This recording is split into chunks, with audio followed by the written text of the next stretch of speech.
We therefore fully appreciate the promise of the Belt and Road Initiative to transform Africa through road, rail, and air connectivity and other infrastructures, thereby unlocking the vast potential for intra-Africa trade from its present low level of 15%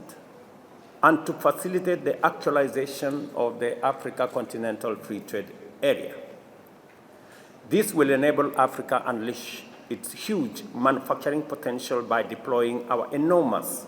renewable energy assets and significant mineral resources to power the continent's ambitious drive to sustainable growth and inclusive prosperity. In recognition of this undeniable promise, we are, for instance, engaging China on extending the standard gauge railway from Kenya through Uganda, Rwanda, Burundi, the DRC, into Congo-Brazzaville, thereby linking the Indian Ocean to the Atlantic Ocean. When it is finally implemented, this single project under BRI will deliver for our nations and peoples unprecedented transformation. This gives us an outline of the magnitude of the entire BRI and the scale of possibilities that will come with it. As I underscore the enormous potential of BRI and acknowledge that the cooperation between Africa and China under the FOCAC framework is doing the best it can and actually yielding results, it is critical to also appreciate that Belt and Road Initiative's full promise has been severely undermined by major threats, key among them being severe global pandemics, shocks and wars, and an unjust international financial system, and climate change, which have subjected our economies to considerable stress and caused many developing economies, especially the least developed countries, majority of which are in Africa, to struggle under massive debt. In turn, this undesirable state of affairs has had the negative effect of making African countries unable to fully tap into the vast array of opportunities presented by the Belt and Road Initiative. It is for this reason that, in keeping with the best spirit of South-South solidarity, I respectfully call on each one of you, Your Excellencies, to lend your full support to China and Africa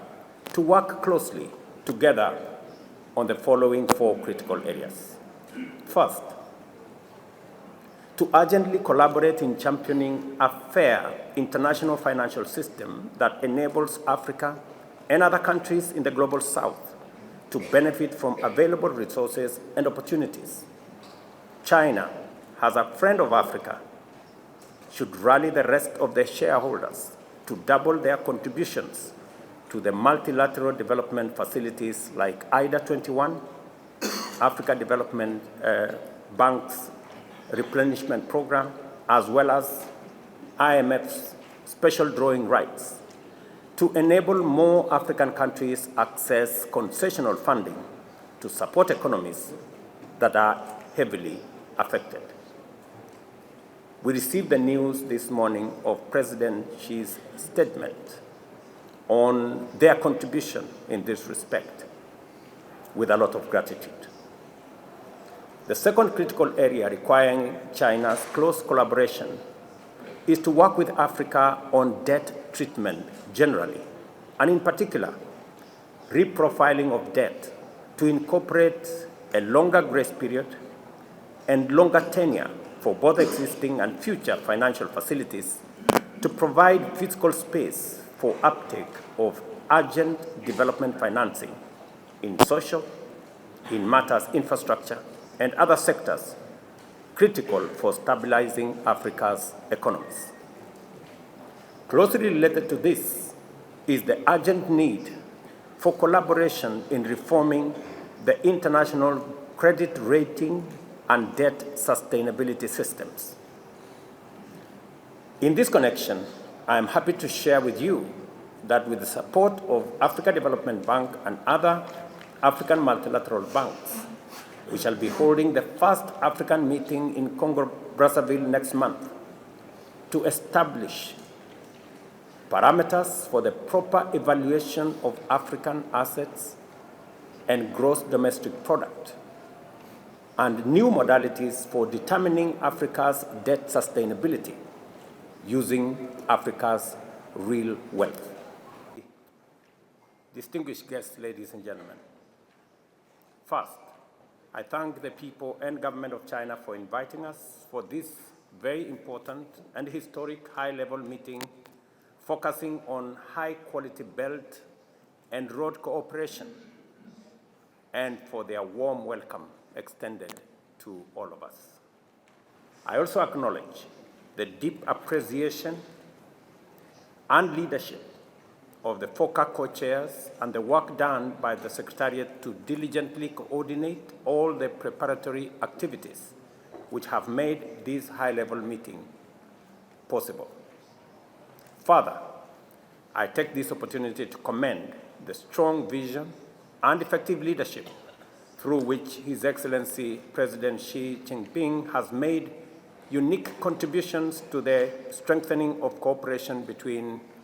Africa and China, particularly through the Belt and Road Initiative and the 4 global initiatives which encompass a broad range of transformative undertakings in development, security, and culture, and for the wide-ranging statement and the 10-point partnership action plan that encompasses China's support for Africa to access concessional resources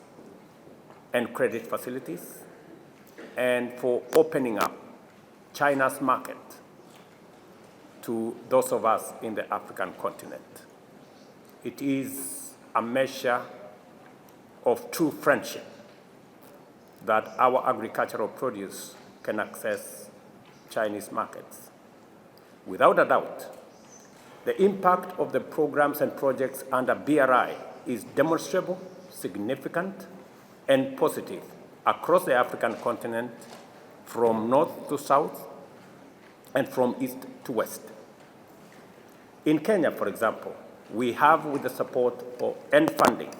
of China under BRI, completed 600 kilometers of standard gauge railway. We have completed phase 1 of Lamu Port. We have also completed a modern oil terminal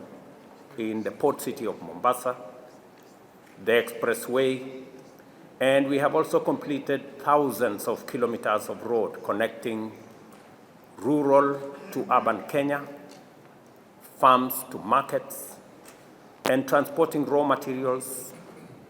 to manufacturing industries. The relationship between China and Africa, and Kenya in specific, is so real that this year, early this year, when I went to one of our rural towns, and the citizens were asking me for an airstrip, when I asked them where they wanted to travel to if the airstrip is built, they said they wanted to travel to China. And when I later found out, it was because the road in their neighborhood had been built with Chinese support, with a Chinese contractor. That is the depth of the relationship between China and our continent.